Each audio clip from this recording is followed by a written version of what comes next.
Welcome back to another episode, and I guess welcome to Kobie's Corner. I don't know what that is, but I just thought maybe I'll turn it into a thing. Anyway, this is going to be a video where I answer a question. I haven't gotten a whole lot of questions. Most of it's been, thank you for your help with the videos, but I was asked a specific question in regards to why I have not gone full frame. Namely, why have I not bought a Pentax K-1 or a K-1 Mark II? So I'm going to explain.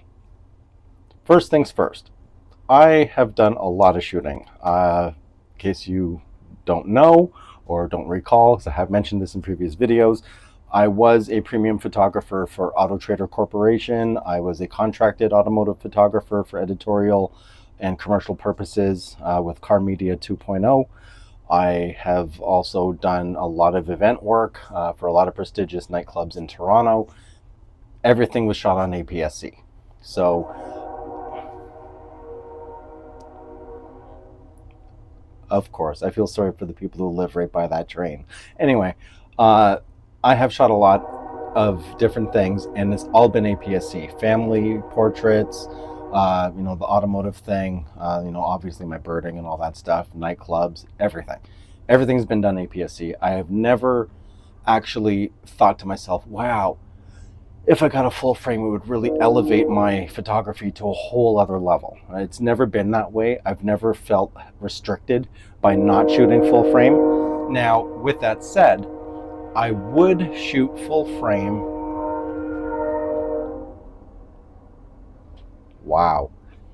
I would shoot full frame if I was focusing on real estate and architecture, that kind of thing, because it's a lot easier with the extra field of view to be able to encapsulate the entire room into an image, right? It's a lot easier to do that with a full frame camera than it is with an APS-C camera, especially if you're taking into consideration curved lines and things like that, because of needing an extremely wide angle of view lens.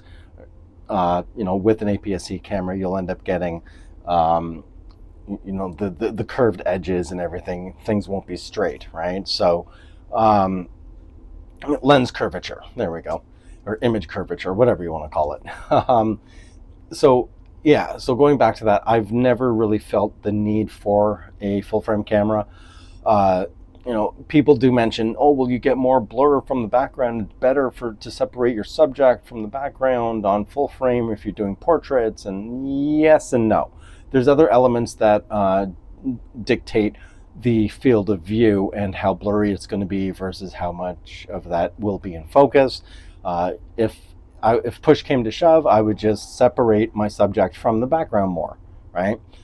Use a telephoto lens and use some of the lens compression to really blow out the background in regards to image blur, right? There's ways around it, and I've never felt restricted. Other than that, I just don't personally see the justification for my shooting being put into full frame, right? For example, with the wildlife stuff, I can't force the animals to come closer to me, right? I need the extra reach to get closer to the animals, and that's much harder to do with full frame.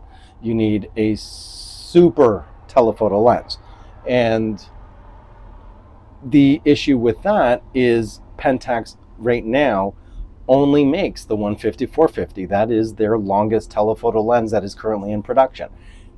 Other full frame cameras, you'll see 800 millimeters, you'll see 600 millimeters regularly, like 150 600, 200 800, 200 600. So that would restrict me, right? And I'm talking like, I've been shooting APS-C since the beginning, with my K30, with the K3, now with the K3 Mark III.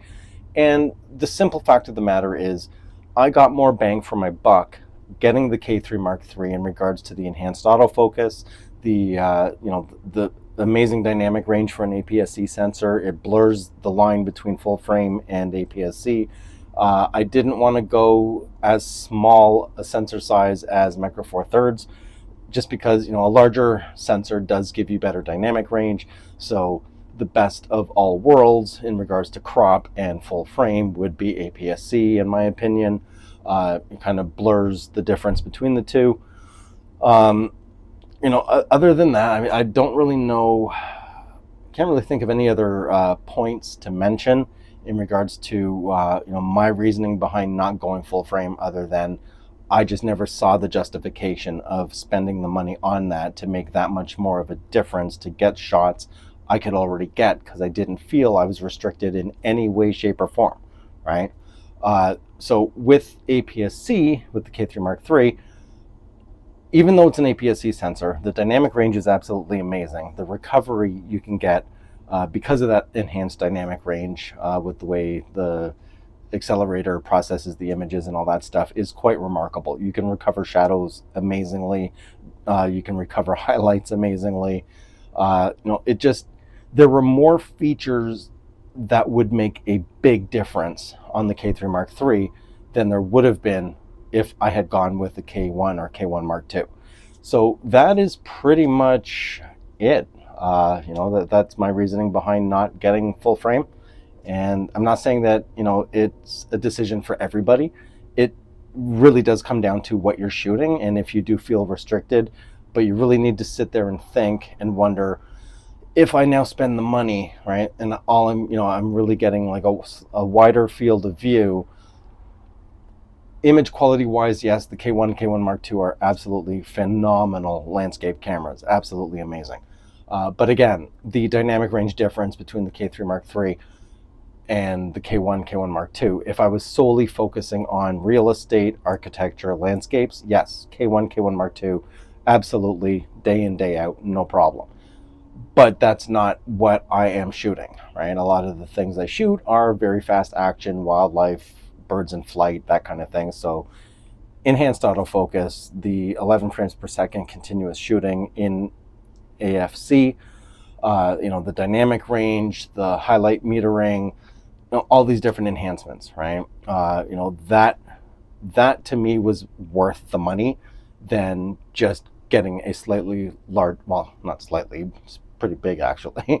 But the justification for me was, yes, the K3 Mark III makes sense versus just getting a bigger sensor with older architecture that has been in the Pentax DNA until the K3 Mark III. So there you have it. That's it. That's it for this episode of Kobie's Korner with a K. Kobie's K-Orner, not Korner. Korner. Yeah, I'm done. All right. Anyways, that's going to be it. Keep on shooting, and I will see you on the next one. I'm out.